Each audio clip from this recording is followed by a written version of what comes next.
All right, let's get underway. Good afternoon, and much thanks to everyone for joining us. I am Diana Mackay with the Office of the Provost at Aga Khan University and a member of the university's Innovation Committee.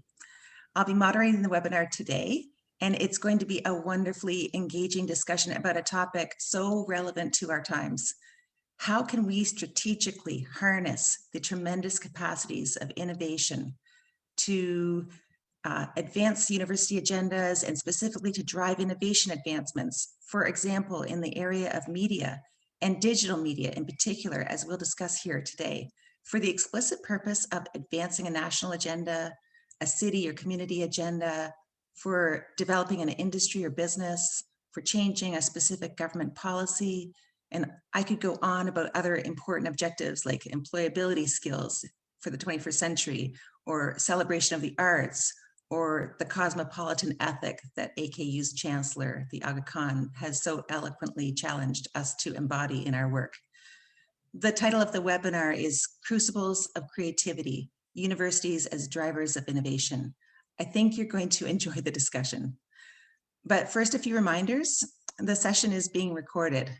So that means we'll all be able to look back on this in 5 or 10 years and probably have a laugh at how elementary today's online experience is in comparison to how it will be in even a short time from now. Second, as rudimentary as this technology may be when viewed from the future, we can nevertheless do some pretty cool things today to help people connect. So we have enabled the Zoom chat and the Q&A functions. In the chat, please introduce yourselves as we proceed by name and organization. It's a great way to say hello to colleagues and guests, to express your interests, and to network with others who are participating today. Please pose questions using the Q&A function. We'll do our best to address them in the dialogue that follows. Finally, you're always welcome to communicate with us by email, and the email address of the Innovation Committee is ic@aku.edu. And we'll post that address in the chat as well. So let's get started. This is the third in a series of innovation-themed webinars organized by AKU's Innovation Committee over the course of 2021. Today, we'll hear from colleagues in AKU's Graduate School of Media and Communications and our Media Innovation Center, both located in Nairobi. I'm going to very briefly introduce our presenters and discussants. But as I do so, I'm going to ask my colleague, Rafi Ahmed, to post more detailed bios in the chat. But in an abbreviated fashion, let me introduce. Njoki Chege is the director of AKU's Media Innovation Center, a co-working space that offers training for the next generation of media entrepreneurs, innovators, and leaders. Gitonga Bijiwe is Director of Strategic Initiatives at AKU's Graduate School of Media and Communications, responsible for, among many other things, a public relations and partnerships work. We have 3 panelists joining us who are actively engaged with the Media Innovation Center. They are Tulanana Bohela is the Tanzanian entrepreneur, journalist, and filmmaker, and she is the co-founder of OnaStories, a platform for Africa First, mobile first, visual first storytelling. Princely Glorious is a digital media producer and storyteller from Tanzania and co-founder of OnaStories. And Caleb Okereke is a Nigerian journalist based in Kampala, Uganda. He's the managing editor at Minority Africa. Now, as their more detailed bios are posted in the chat, I think you'll agree that this is a very cool collection of speakers and panelists. The Graduate School of Media and Communications, including the Innovation Center, is a part of Aga Khan University that not all of us have the opportunity to know as well as perhaps as we should. And what a treat it's going to be to get to know these individuals further and have this discussion today. A great glimpse into the amazing work taking place at GSMC. So without further ado, I'd like to hand over to Njoki, who will take us through her presentation and help explain what we mean when we talk about universities as drivers of innovation. Njoki, over to you. Thank you very much, Diana Mackay, and everyone else joining us from wherever you are across the world. So it is a great pleasure to share my screen and begin my presentation. So I will start briefly by introducing the Innovation Center and the context within which we operate. So we are collectively called the Media Features East Africa Project. And this is a partnership between two very reputable organizations, and that is the Aga Khan University and Deutsche Welle Academy based in Bonn, Germany. So we came together as two organizations to support media viability across East Africa. We understand media viability to be the capacity of news media organizations to produce high quality journalism that is commercially sustainable. This is a project, a 4-year project that is fully funded by the KfW, that is the German Development Bank. And we are running this project across two splinters, and the first splinter is Working Line 1, which is fully run by the Aga Khan University, and that is the Media Innovation Center.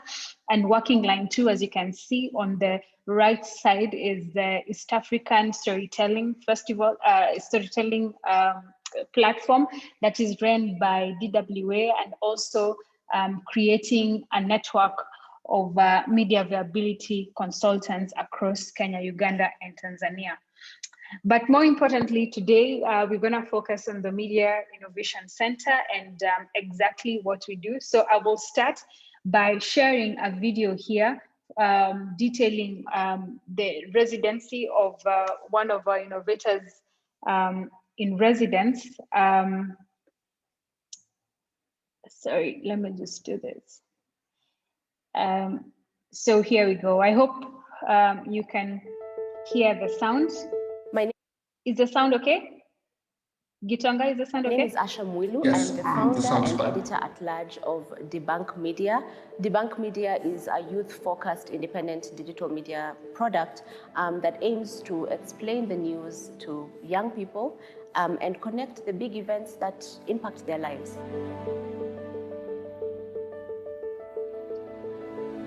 You know, when you're thinking about starting a media business, especially when you've been a journalist, you're the storyteller. So you don't think about the business side of it. You know that exists, but you don't know the reality. So that's where I think the strength of this program lies. That, you know, the residency exposes you to training that you wouldn't have otherwise, you know, gotten if you started it by yourself. So the curriculum is amazing because you have business coaches and different ones who teach you about how to think about your audience, and not just from a storytelling perspective. How do you look at them as customers? How do you know, build your business around the customer, because customer is always king? How do you think about making money? What is a business model? It's a word that's always thrown around. So how do you now create your business model? What are the steps?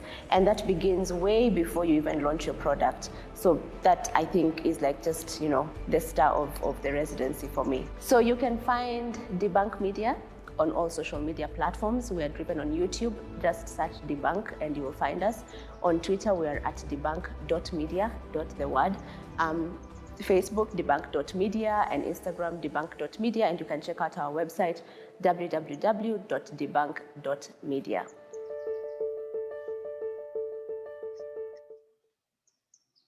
Okay, sorry. So let me talk a little bit about our Innovators in Residence program, and really that is our flagship program. So we usually invite innovators from Kenya, Uganda, and Tanzania to pitch great ideas, and the winning idea actually gets a really good package that I'm going to talk about shortly. So this was a call for applications for our 2021 program.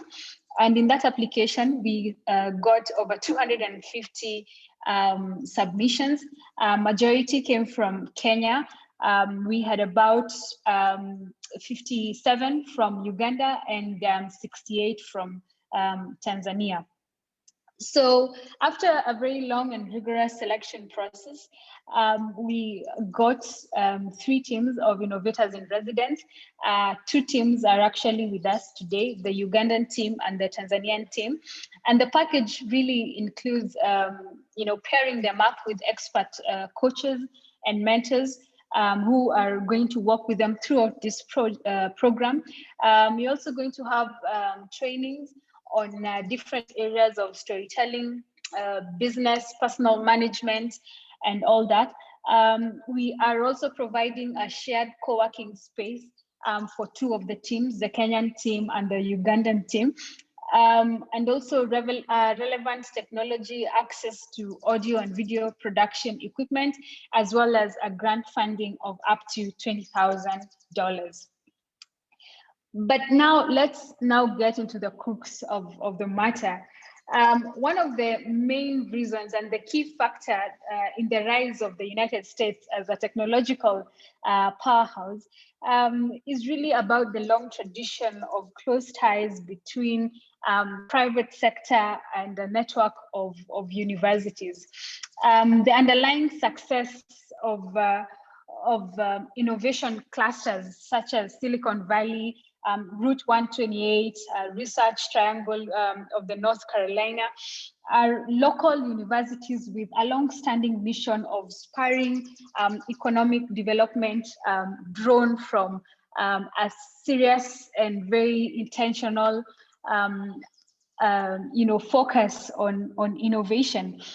So we can see technological intensive companies have also been known to locate their operations near some of the best universities like Stanford, in particular fields of science and engineering, in order to enable the internal research and development departments to work with, rockstar researchers, scientists, and even to recruit promising students. Now, that is the ideal. We've also seen startup companies spinning off from universities, most commonly also establish operations near those institutions. So let us look at some of these, exemplary examples. 3 main universities come to mind. That is University of California in Berkeley and San Francisco. As you can see, some of these universities have registered hundreds of inventions and hundreds of patents. You can see universities like UC Berkeley has backed over 187 startups since 2005. And this is actually data from 2018, and attracted almost 1.6 billion from venture capital investors. When you look at Stanford, for example, Stanford and MIT and Harvard really top this list. For example, you see they have over 500 disclosed inventions and over 800 inventions earning royalties. So you can see innovation and innovation efforts and the fruits of innovation have become a significant resource avenue for many universities. But this is not just about resources, it's not about the money. Is about universities really contributing directly to private sector. In the case of media, the bridge and the gap between academia and the industry seems to be very big, because we are always sort of in a tug of war where the industry blames academia. Oh, you're churning out half-baked journalists, and academia is blaming the industry for not adhering to the rules and to the canons of journalism. But I think the call for action today really is we need to understand how universities can be drivers of innovation and close this gap. And I think one of the key things that we need to think about is, like I said here, a commitment to promote entrepreneurship and innovation at the university level. Now at Aga Khan University, we have seen the Graduate School of Media and Communication, through partnership with DWA and funding from KFW, coming up with an innovation center that promotes media entrepreneurs and that knowledge transfer between the the academy and the news media industry.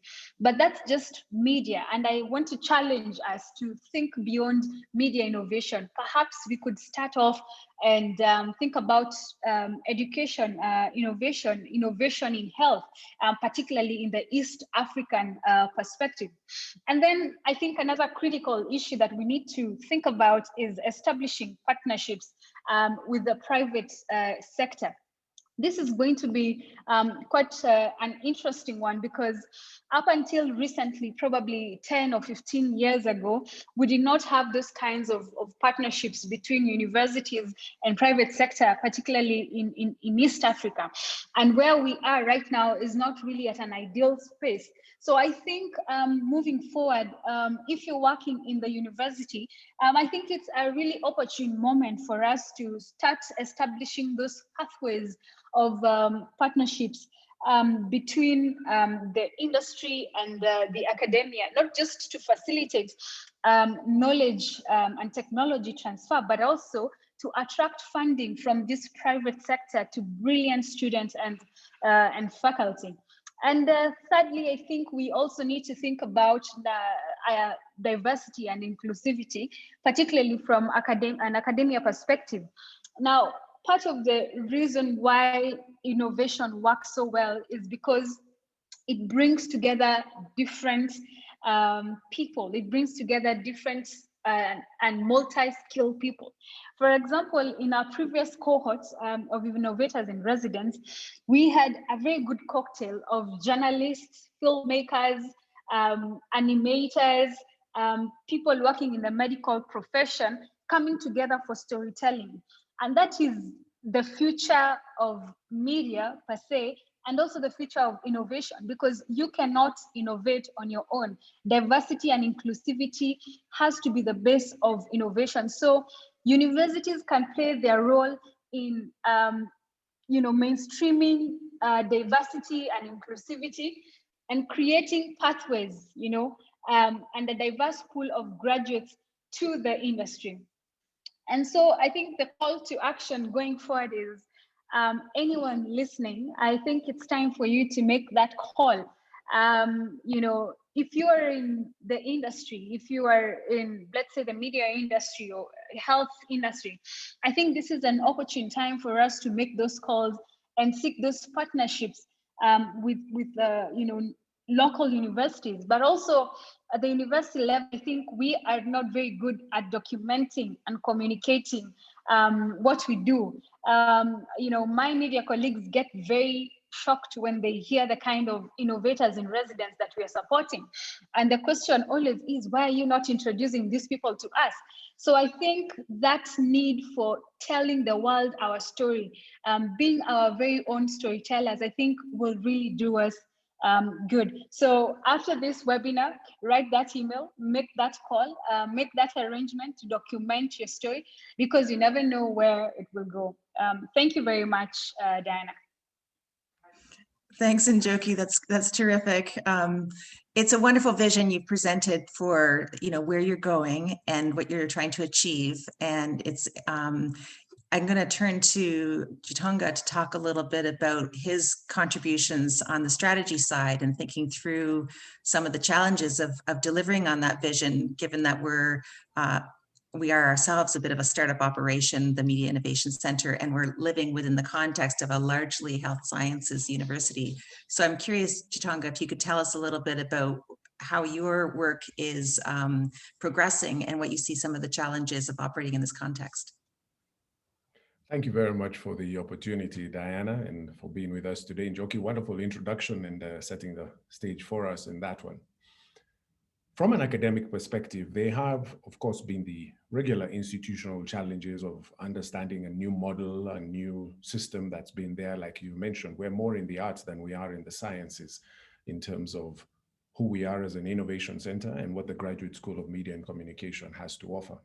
However, the expected result is the same in terms of when we look at the definition of what innovation is, and it is the practical implementation of an idea that may result in the introduction of new goods and services, or very importantly, which is the space we are in, the improvement in offering goods and services. And that's where we are in terms of media and journalism, in terms of trying to do that. We're playing in a larger cosmos of what innovation is. It's really a fancy catchphrase that everybody's using, government is using, private sector is using, and we've seen a lot happening in the last year, particularly with COVID, the way a lot of different industries have come up. But what I'd like to present to us today to help us think of this in terms of the larger cosmos and where we sit in it and where some of these institutions we always hear about, for instance, Stanford, I'll share with you a few little statistics. And being in academia, of course, I have to say where I got it from. So Studies International 2019 gives us wonderful references and statistics on some of the leading universities.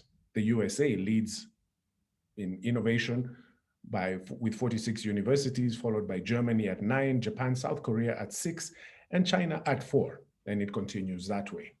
But when you look at it regionally, out of the 100 universities tops in innovation, the US comes out with 48%, or rather North America comes out with 48% leading in innovation.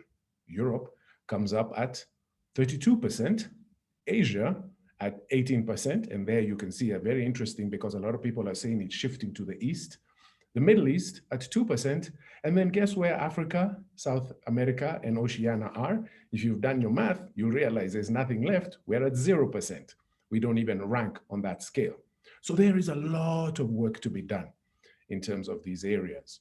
And where does academia, that is the area we always explore, as Njoki was saying, when we look at the collaborative relationships, when we look at what is the culture that we're fostering within an environment, the whole existence of the Innovation Committee, what is its role in terms of supporting these other areas and what they need to do?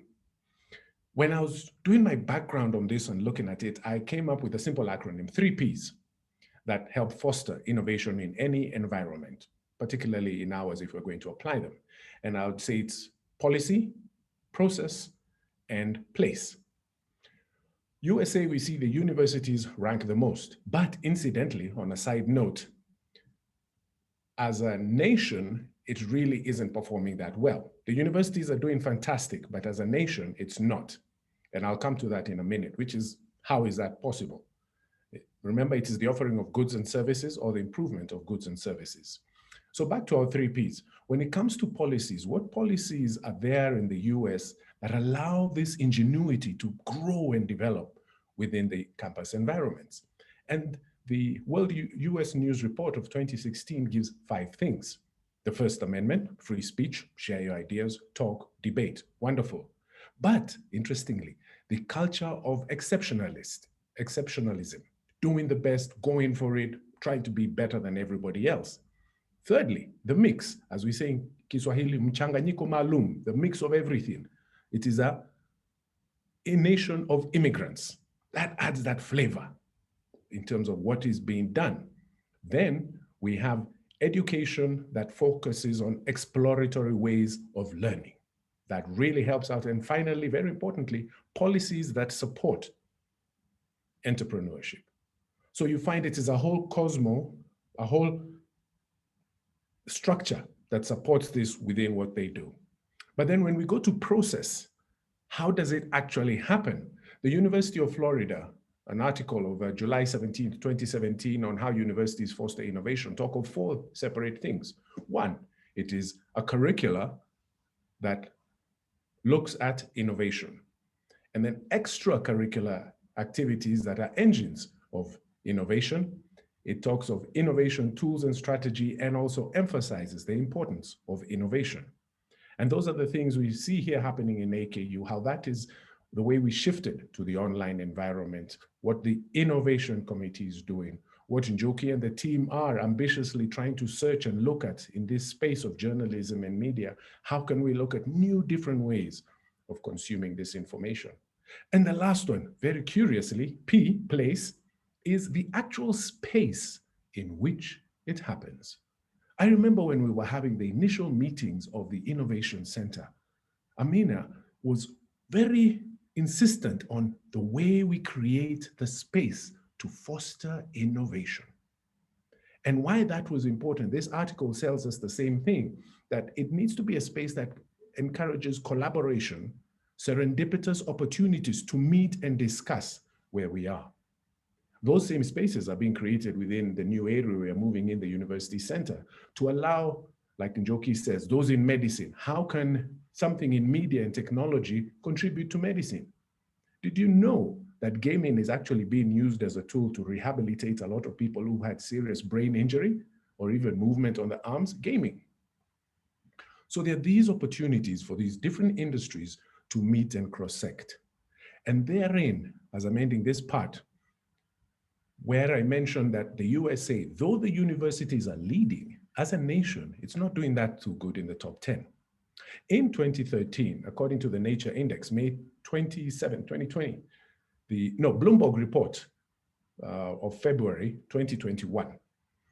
In 2013, the USA was leading as a leading innovation nation. Guess which nation is leading in innovation today? It is South Korea. Korea is #1 on the list. And the USA has actually been bumped to number 11. They're not even in the top 10. What happened? Or what did South Korea do? One of the key things that they did is what Njoki mentioned earlier on. They created a collaborative environment for government, academia, and industry. Therefore, that call of action, make that call, send that email. Very important, that crucible of ideas sharing and the ability and the funding sources to be able to do it are essential for an innovative environment. Secondly, they had protectionist policy that allowed that to happen. But one that caught me was the fact that on the global scale, they registered that they have the most researchers moving from, nope, not academia to industry, but the opposite way, from industry to academia. So they work very much on the application, practical application of what they're learning. It's not theoretical going into an environment to test, but rather real tested out policies and procedures, techniques, and brought into an academic environment in an environment that is creative and encouraging to foster new innovation. For those who are not too familiar with South Korea, LG, Samsung, Hyundai, all come from there, as well as some of the top pop groups in terms of that space. But that's another story in terms of entertainment.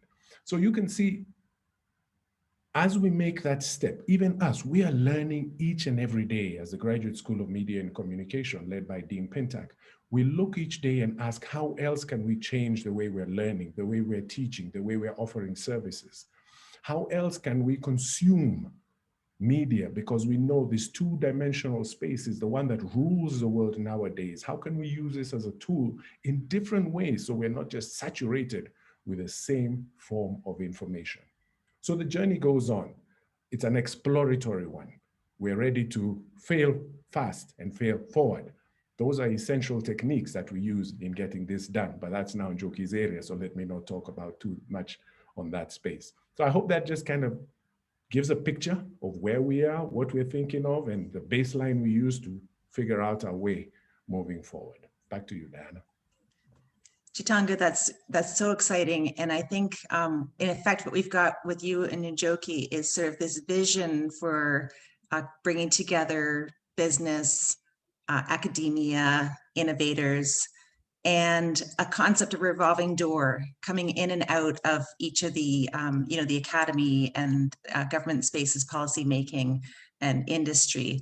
And let's turn now then to, no pressure on our panelists, but in effect, what we're trying to have you do is live the reality, achieve this kind of goal. And we've got Tula, Princely, and Caleb. Maybe I could begin by asking each of you to tell us, two things. One, what did you think was the most important element of your own innovation or entrepreneurship agenda, your own innovation driver, so to speak, that you brought with you to AKU as you embarked on the program at the Innovation Center? And secondly, what would you identify as your greatest takeaway to date?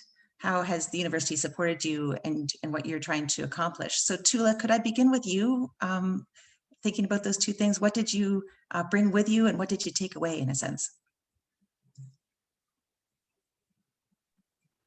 Thank you. So for us, the journey has just begun. So it's the takeaways are still sort of increasing. And in terms of what we brought with us, I mean, with our innovation, we are trying as an innovation unit, as a storytelling hub, to be able to combine different formats and different talents, create a graphic journalism hub, to create a graphic journalism hub. So that's journalists, researchers, technologists, and then create explainer pieces, so deep dives into Tanzanian news or Tanzanian sort of like paradigms, especially that of the Tanzanian identity. So that's what we're going to do for this.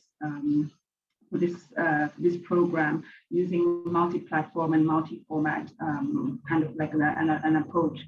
And so for us, it's been also interesting, because one of the things that we are very good at is that we are on our side more the technical. We know how to put together a story, kind of like have an idea of how to bring together teams and the like. And so with the program with AKU, we are now learning a lot about how to be able to systemize ourselves even better, how to be able to even put together those business models. Already we were operating as a business, creating brand storytelling for brands and companies and the like. But through this program, we have found, them asking us very interesting questions that made us go like, okay, we need to actually think of A, B, C in terms of the if we want to really be entrepreneurs in this circle, in this space. So it's been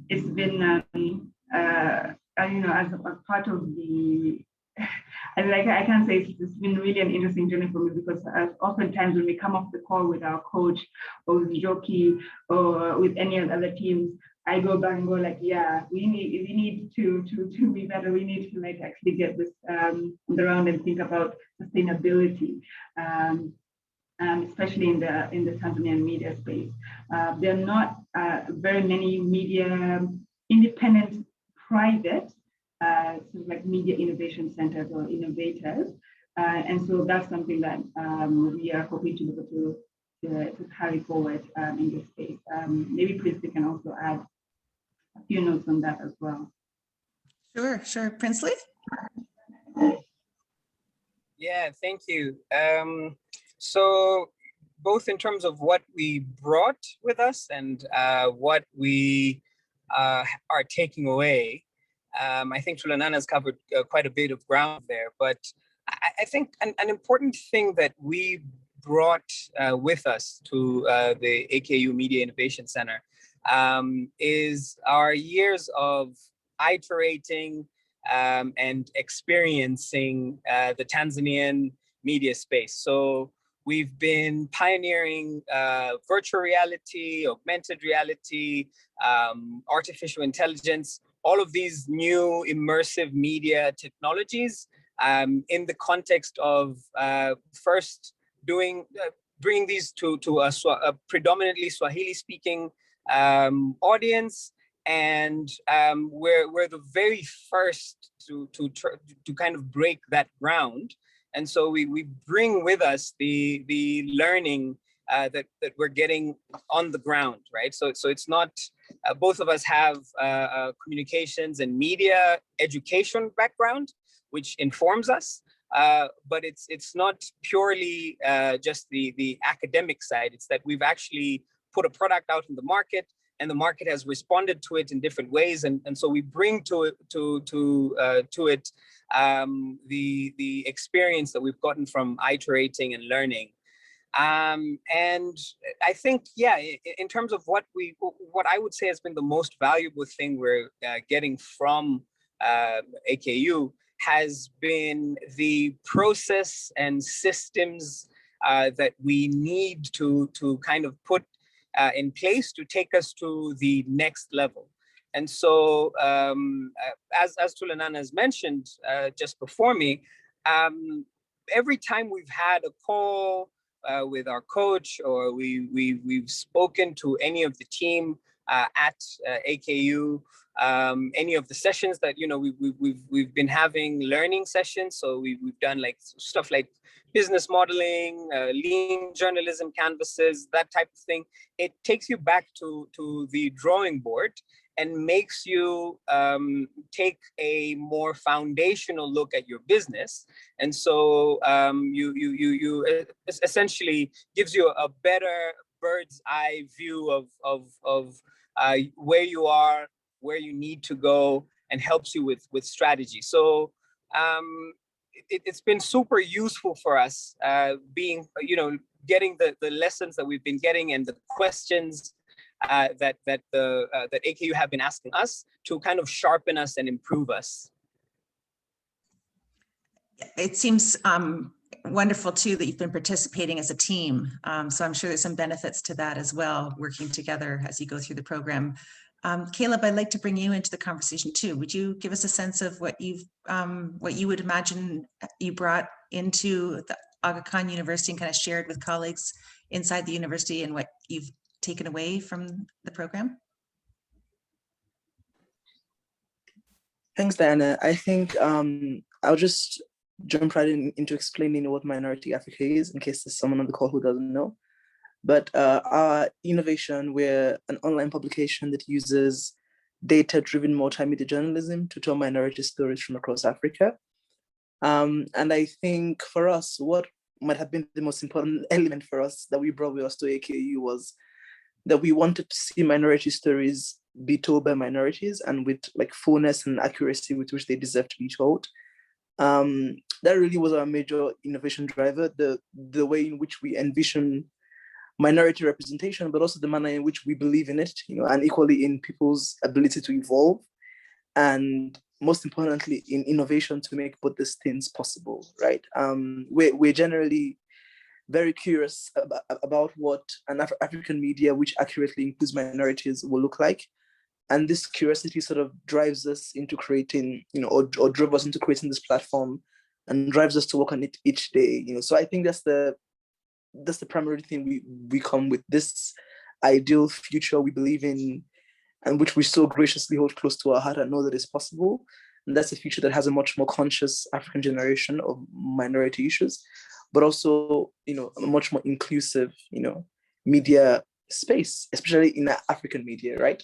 But I think what we've seen from AKU so far, and what it's sort of similar to what Princely and Tulanana have said as well, in that we've left every single meeting we've had, feeling there's a very heavy focus on the internal, right? And we've been there for over a year and a few months now, and it's easy to make a website and look good online, but there's so many internal structures that we're lacking, and which I think AKU is helping us build even now during the program. We know, and we're very aware that we'll leave the program, much better than we started. We'll leave it. There's something, very important, about the fact that you do a lot of introspection. You have to think critically, about your idea. So many things you might not have thought about before: sustainability, viability. How possible is it? How does this work? And that getting that granular, I think, is one of my favorite things about the program. Because we might not have been able to do it otherwise, but AKU provides us with the resources and the people to do that. And I think that's something I and my team can't really. We've had so many trainings, like Princely was saying. We've done lean journalism canvases, which I didn't know about before. We've done human-centered design, and the fact that these things now exist for our business, is very, very, very important for us. So I think generally that will be it. But also just how AKU is rooted and committed to our success, I think, is something that we are going to be taking away from the program. Just the fact that there's someone who believes in you, or a group of people who understand your idea and who want to work to make it better. And I think that's very helpful, especially as media startups. Finally, I would say the community, basically having Princely, Tulanana, the Lam Sisterhood, just having a network of core media founders has been very, very instrumental for us as well. Yes, Diane. Thanks, Caleb. So I'm going to ask Njoki this next question, but I want all of you to feel free to jump in with comments if you'd like to at any point. But Njoki, are you seeing even, it's very early days for the center as yet, but are you seeing impact on the region's journalism practices as a result of having launched the program? Yes, absolutely. So like I said earlier on, we are founded on the principle of media viability. Some might call it media sustainability. And by us funding and handholding a series of journalism startups really does a lot to the industry as a whole. Now, like the current news media industry is undergoing a very difficult time. Even before COVID, there was a very big problem, an economic problem. But what really we are doing is what news media organizations are unable to do because they lack the requisite resources and even knowledge to invest in new ideas. And that is what we are doing. So right now, if you, for example, pitched an idea to one of these local news media organizations, the first question they're going to ask you is, how long are we going to take before we break even? They're going to start asking you questions about financial projections. When do we get our money back? What is the return on investment? At what point do we break even? Is it at 16 months? Are we looking at 18 months and all that? Now, that is what we are avoiding with our innovators because we are creating a safe space. We allow our innovators to fail and fail forward. They will tell you that they've been trying to do stuff and then we sit down with the coaches and the coaches tell them, nah, this is not gonna work. Yeah, even from our previous cohort, they've spent some bit of money on stuff that never worked. And that is the beauty of an innovation center. You're allowed to fail. You can't take this failure to a news media organization that is run by a board and has, is mandated to maximize, shareholder value. You can't do that. So the impact that we are already feeling is the fact that there are some really good ideas out there that have been funded and are giving an example to the so-called mainstream news media organizations on what innovation could be. A good example is our previous cohort, and also what Princely and Tulanana are currently doing, playing around with AR and VR and all that. Look at what Caleb is writing about, minority stories. I mean, you don't get that in mainstream media. For example, Caleb and his team are focusing their storytelling on chronically underserved audiences and chronically ignored audiences. When and where do you get a story on a minority community in Uganda on mainstream stories, on mainstream media? And that is where you get it in Caleb's website. And that's why I'm saying that we are beginning to show mainstream media or legacy media, I don't like that word, what can be, what innovation really is about. And that takes us to the next level of knowledge and technology transfer. Without getting into many details, Princely and Tulanana through OnaStories are working on a very groundbreaking kind of technology for storytelling. When it works, not if it works, when it works, it's going to be something that a lot of people are going to be very interested in, because what they will have is what we call the innovator's advantage. So they will go there, look at the technology, experiment with the technology, and then they're going to be the first with that technology in East Africa. And that is why the Innovation Center exists, exactly for these kinds of ideas. And that's why we don't do normal, we don't do basic, we don't do the usual, we just think literally, we don't think outside the box because there's no box around here. Thank you. Can any of you add to that by explaining a little bit where the connections are with the university, whether it's coming, whether the university is contributing to what you're doing in this way, or whether the university is deriving benefit from what you're doing. I'd like to invite anyone to comment on that, this nexus of innovating in media within a university context, the give and take back and forth. I can touch on that one as Tulanana and Princely, I think, in of theirs. As a university is a cooking pot of intellectual knowledge and information, but we need the practical side of it to be able to see whether or not it works, or we need to create a space in which to allow it to work. There are 4 pillars that underlie just about anything we do, ICRA, which is impact, quality, relevance, and access.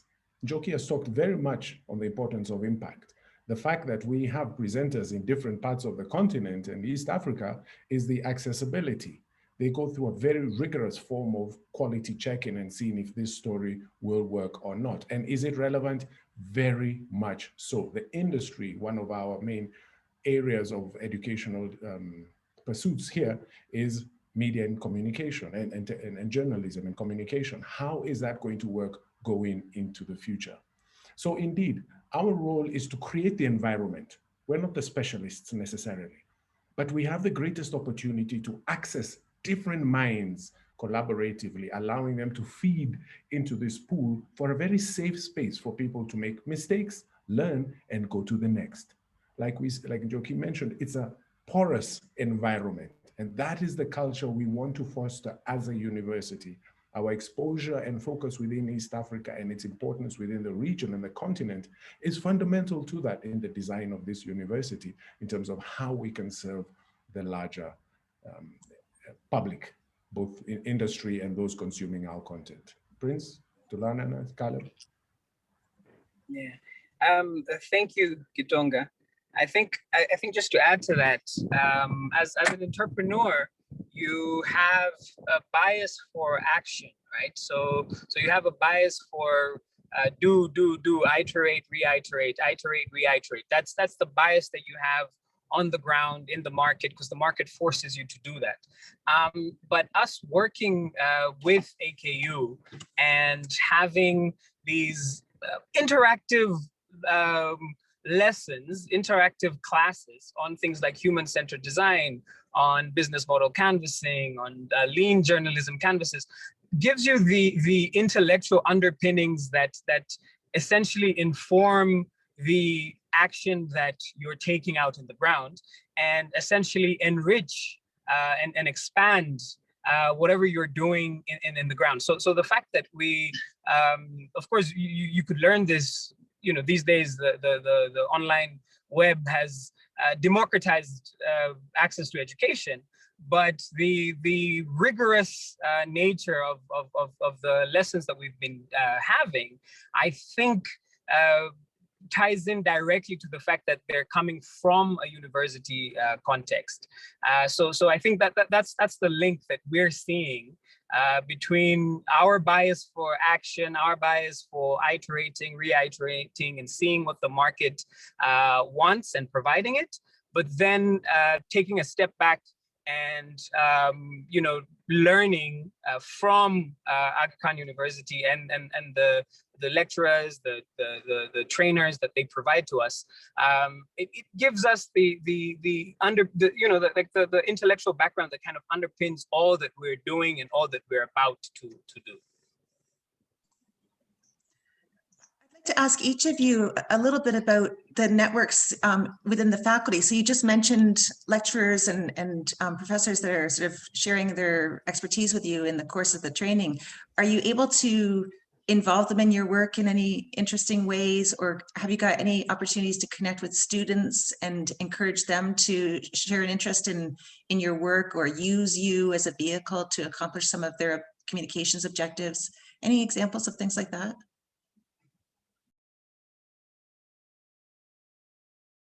And maybe the new space, Gitonga, that you have described as having in the future will allow for more crossover of that variety. But any comments on interactions, further interactions beyond sort of that classic lecture format with the faculty members? Is the Innovation Center able to help you connect?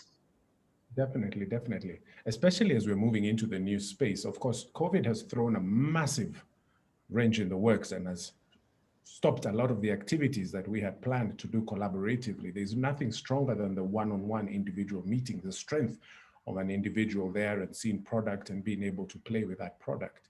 So when we look at the university center and when we move into it, there are certain spaces in which we'll be able to have these dialogues and these debates, if I can say. There's a space called Kiza, which is upstairs, lovely balcony space, which would be absolutely amazing for the innovators to come and share their information. I can call that the Kiza conversation place, you know, where that happens. There's a wonderful auditorium where there can be debates on the viability of media. Does it really make sense to keep print alive, or WhatsApp is taking over the world? That can happen. And the advantage with those spaces is that it's vertical. All people need to do is go a few steps down or up, or use the elevator similarly. Right now, we are in different physical locations, and that limits some of that exposure. Our students don't have those things we were mentioning earlier of the serendipitous meeting in the hallways, like, hey, who are you, young man? Or who are you, sir? Do this, and oh, maybe we can do this. Have you ever thought of this?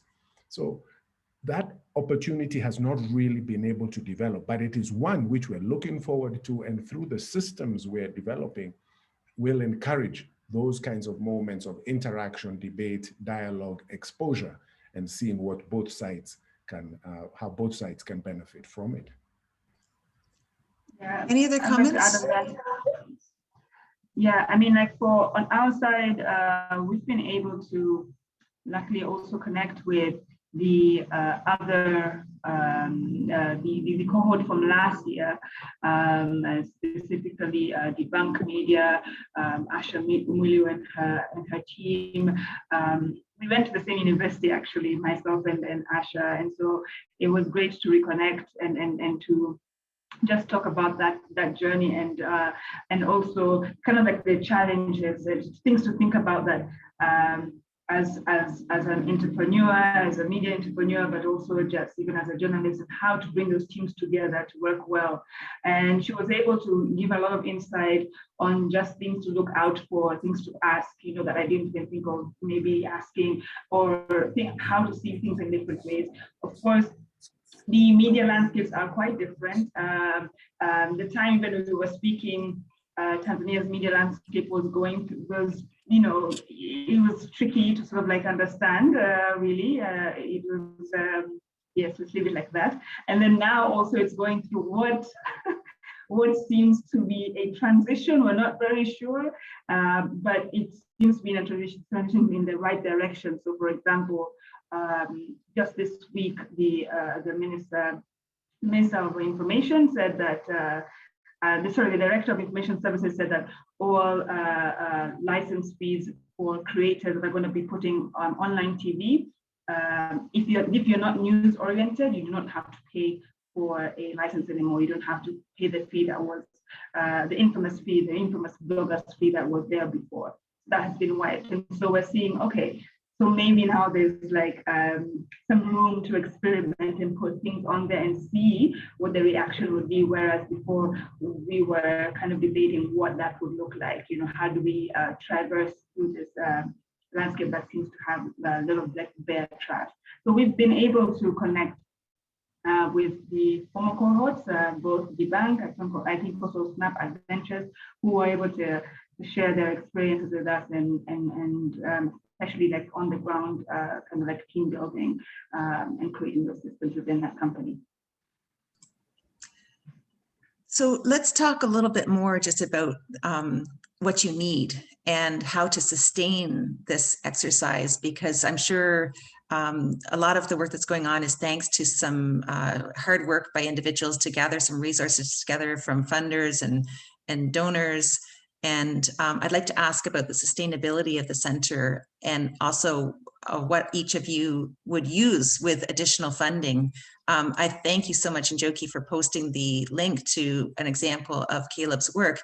The more you showcase the amazing things that are going on here, I think the more you will expose others around the world who may not be in your niche market, but would be in that funding arena, to the great work that you're doing. So keep on showcasing this fantastic work. But could one of you comment a little bit about strategy for funding the work going forward on a sustainable basis? Or your plans for building sustainability into the model for the Innovation Center? What are you thinking? Is that for me? Sure. And Njoki, why don't you start, and then maybe Gitonga and others will want to comment a little bit. Okay, I had thought the question was for Gitonga, but that's okay.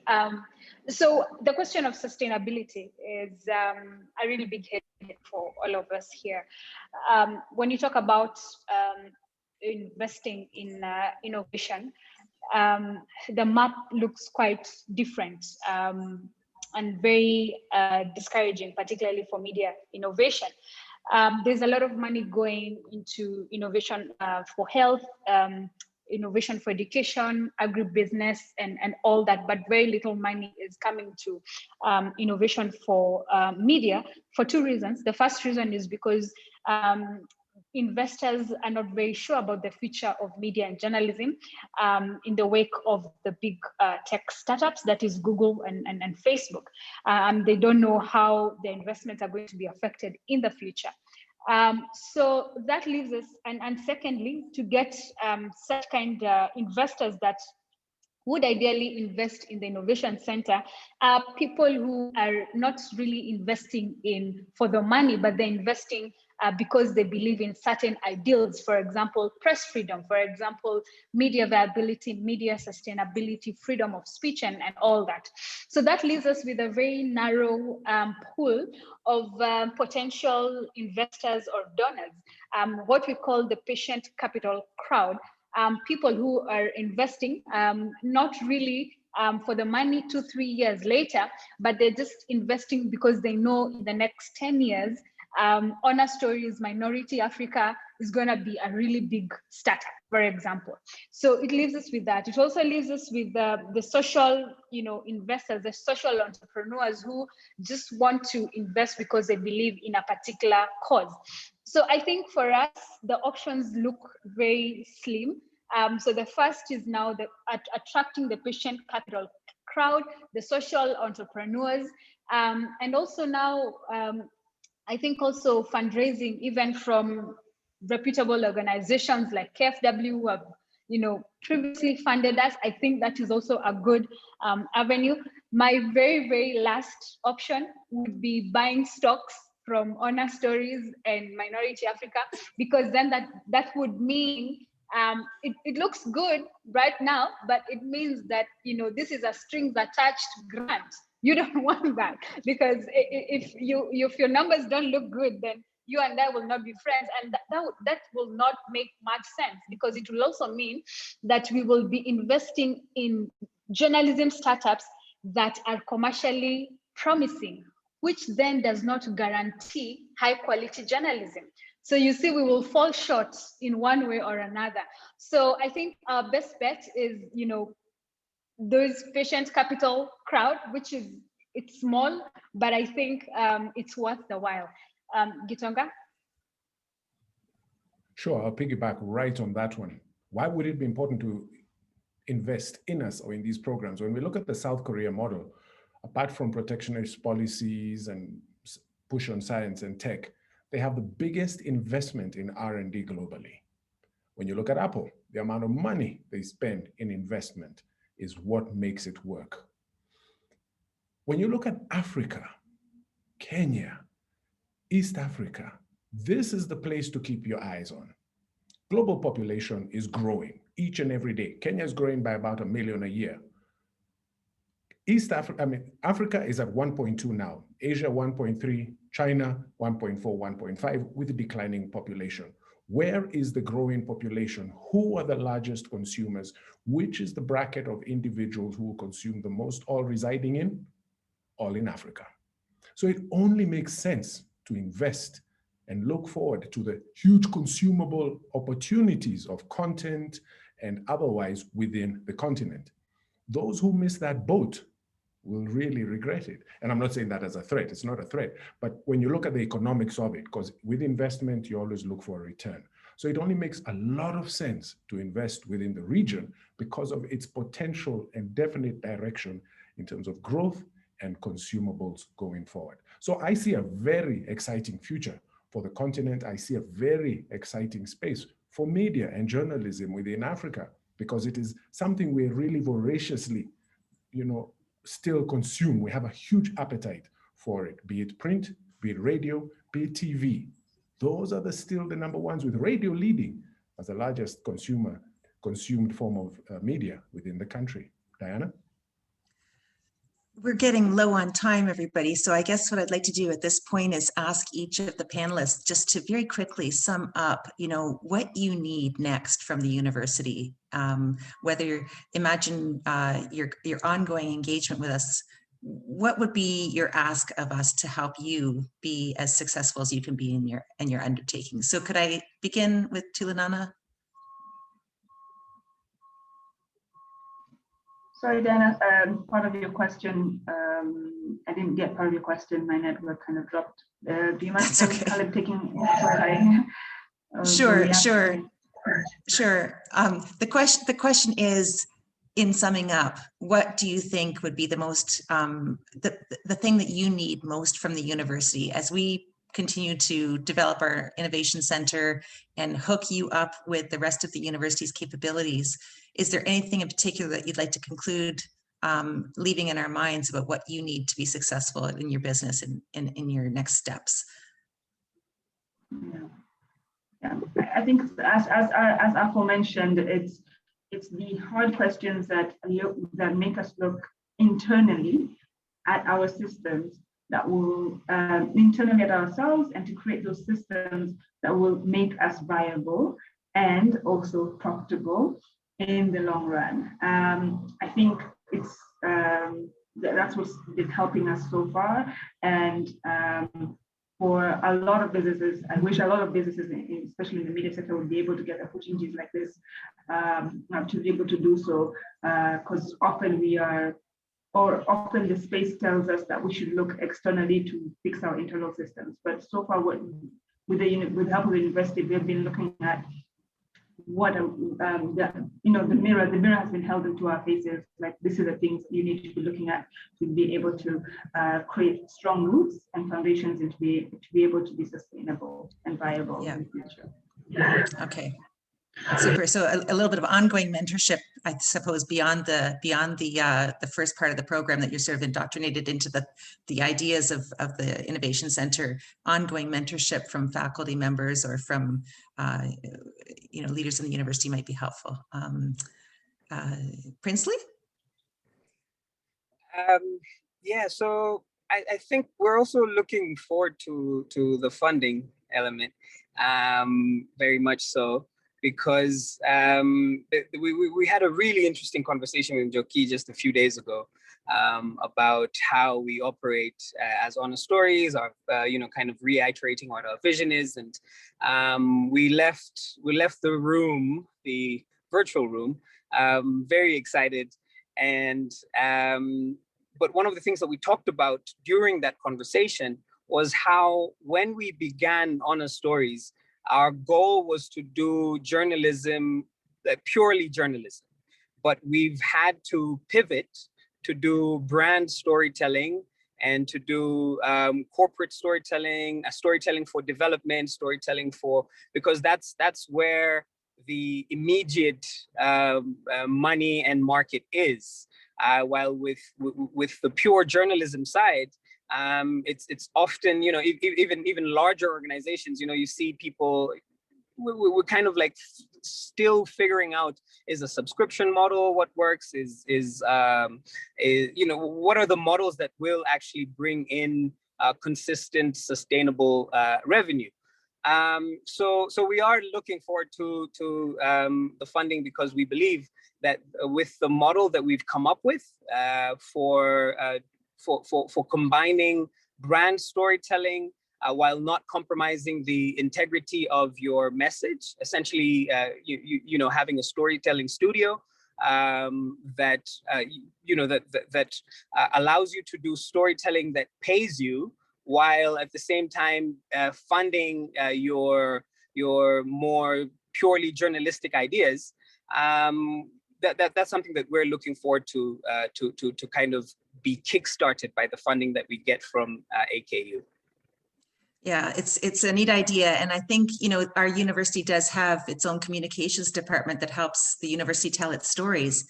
But at the same time, I think there are so many units within the university that would be very, very welcoming of having knowledge of what you can do in the way of telling stories to help communicate what individual units need communicated. And I think there's some on this call today that will be listening very carefully and interested in connecting with all of you to see if you might, perhaps on a fee-for-service basis, help us in telling and communicating the things that we need to get out to our audiences. Caleb, any final words? Thanks, Diana. I think I'll just stay in what Tulanana and Princely have said as well. But for us, what we really expect, or what we're really hoping from AKU is, yes, we look forward to the funding. Definitely, it's going to help us scale our work in ways that we cannot even properly express. But we also really look forward, and we really appreciate the fact that when you do the kind of storytelling we do, like when you do minority storytelling, and there's not so many like affirming spaces or so much positive feedback, as you would like. There's not so much emotional support or community, really, especially in media, and especially in African media, right? But I think what we have from AKU and what we really want from AKU still going forward is the community, the fact that someone is like holding your hand, the fact that someone believes in you, the fact that they're rooting for you, the fact that they care about you, really, I think is very, very, very important for us. We do like the trainings. We do love the how they're making us think like in much more minuscule ways, like about our business model.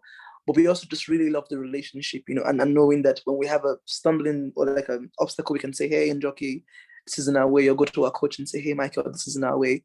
And I think that's something we didn't have before. People, it's not like a board, right? But a board that actually means well for you, really. And I think that's very, very, very, very helpful for us. And yeah, we really look forward to getting more of that going forward. So we have to wrap up now, but I want to come back to Njoki and Gitonga. Njoki, you must be so proud of the work of these individuals and of your center. And at the same time, you must, like me, I think, have a sense of awe for their work. But can I just ask you if you have a final story that you'd like to leave with us today of your own? Yeah, I remain very proud of our innovators in residence, but it also gives me a very heavy sense of responsibility to know that there's a very huge demand for media innovation support in East Africa, and that we are barely scratching the surface.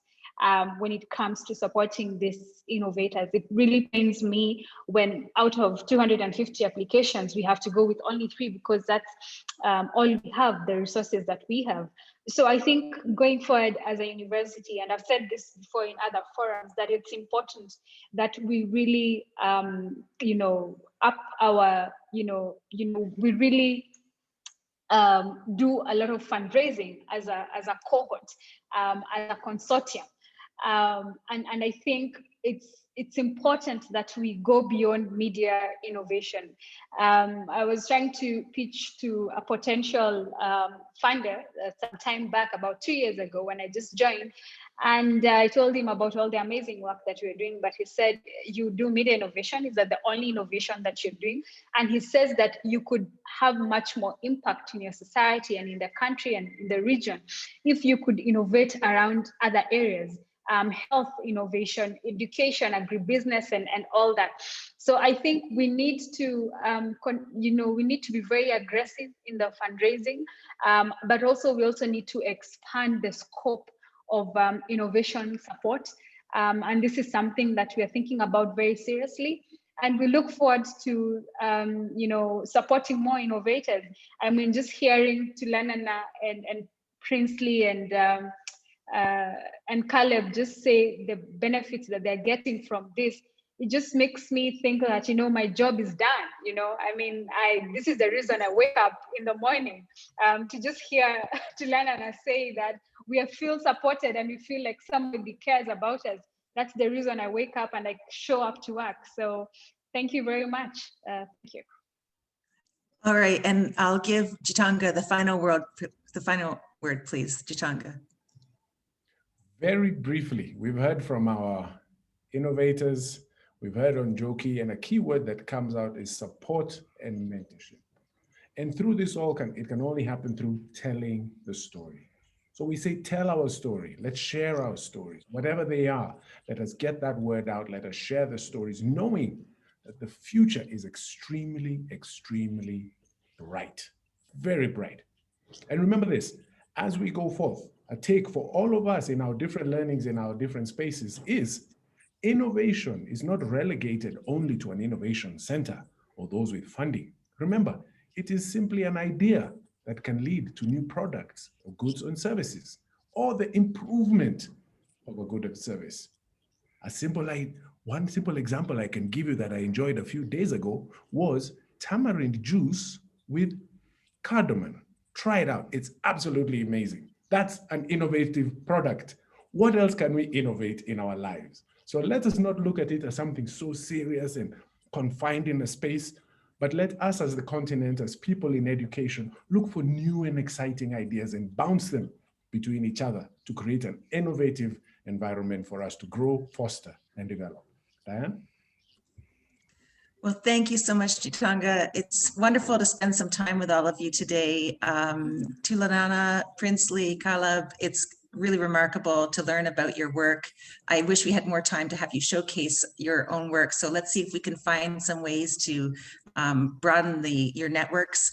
And we'll follow up with the Innovation Committee to explore how we can do more to integrate across the university what is happening in Nairobi at the Media Innovation Center, at the Graduate School of Media and Communications, with the additional residents, innovators and residents that you have there. And indeed with the, 128 additional applicants that you had, Njoki.